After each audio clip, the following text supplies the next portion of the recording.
So the Russians extended, well, it's not an olive branch. I'm not sure what you would call it. A nettle, maybe extended a nettle to the Ukrainians, giving them another chance to get some sort of peace. But of course, the Russians had all sorts of requirements on it and land they wanted and these things. And of course, the Ukrainians rejected it again. That has led to the Russians upping the ante just a little bit and beginning to use thermobaric charges. We're going to talk about those in just a second. But as we're thinking about, okay, what do the Russians do next?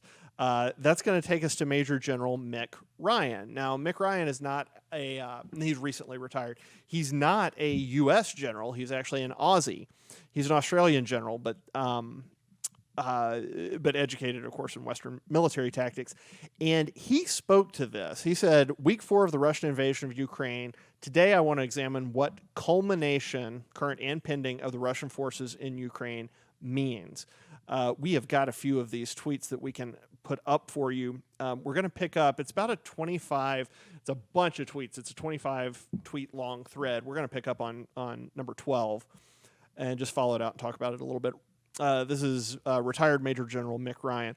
Russia may choose a strategy of attrition. Now, we know that the Russians have done this before. That's, they just kind of throw people at the problem until the war machine clogs up with dead Russians.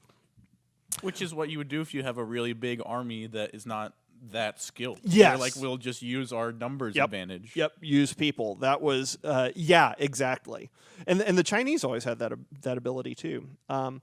So Russia may choose a strategy of attrition. While this broadly works in Russia's favor, it's worth noting that it is fighting alone in a tightening sanction framework. The U.S. and other nations are pouring weapons and resources into Ukraine and can do so for a long time to come. However, many nations facing worse odds have continued fighting long after it made sense to do so.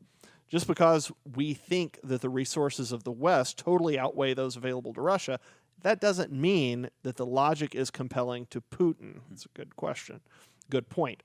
Russian forces might therefore settle for a long-term siege of Ukrainian cities, like Sarajevo, without ground force assaults to capture them. This would be attrition from afar for Russian forces. This might force the Ukrainians onto the offensive against prepared Russian defenses.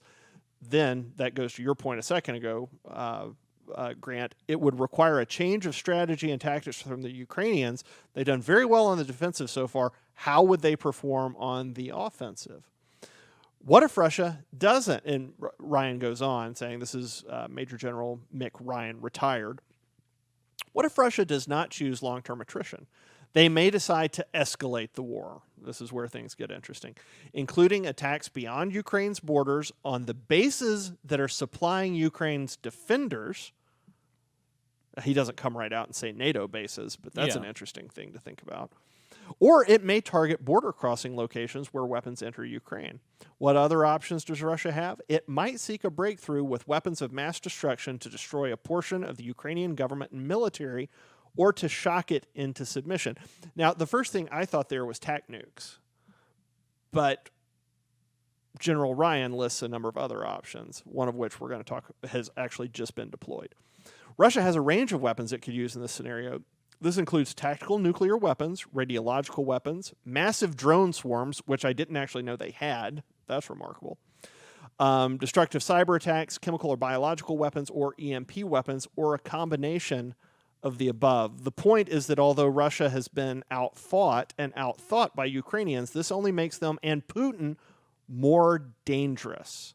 Do you buy that, Grant?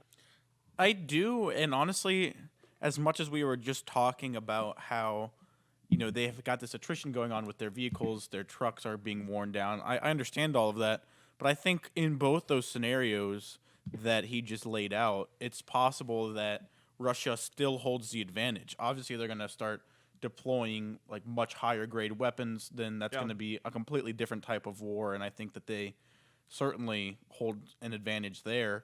And then I think if they go on the defensive, like I said, I don't know. Maybe Ukraine will be very effective fighting offensively, and they'll be able to push Russia back. But if I'm just guessing, I feel like it's a lot easier to be on the defensive, especially when you are the bigger army, when you have resources, although, like we said, they may be running out of resources, but they have resources at least right now. I feel like that is a better position for them, too. So both those scenarios, I don't think either of them is really like a huge win for the Ukrainians.